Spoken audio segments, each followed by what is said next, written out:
Olá a todos, estou em São Marcos, na rua Cidade de São Paulo, número 50, e quero-vos apresentar este apartamento de 3 assoalhadas para remodelação e que passo a apresentar-vos. Ao entrar temos este hall de entrada espaçoso,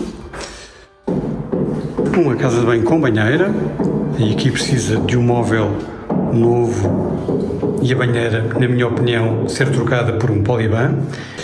Entramos na cozinha, que também precisa de mobiliário novo, pode-se aproveitar a bancada, o lavatório, mas de resto é para deitar fora e fazer novo.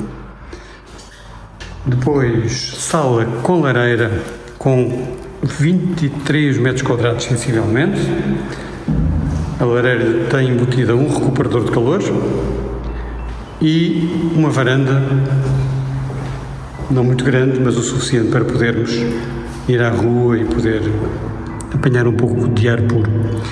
Existem vários estores que estão danificados, as fitas também, as portas bastante estragadas também, com ferragens a precisar de ser trocadas. Houve aqui uma tentativa de pintura, mas muito fraquinha. E passando aos quartos, temos então um quarto sem roupeiro, com 12 metros e meio, sensivelmente, em que o store também precisa de ser trocado e o chão posto novo. E o quarto maior com roupeiro e que tem a mesma vista.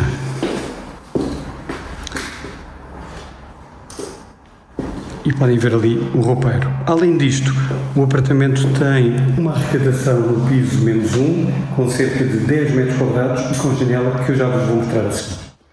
Vou-vos então mostrar a arrecadação, que tem sensivelmente 10 metros quadrados e uma janela grande, que é equivalente quase a um primeiro ano. E a arrecadação, em termos do seu tamanho,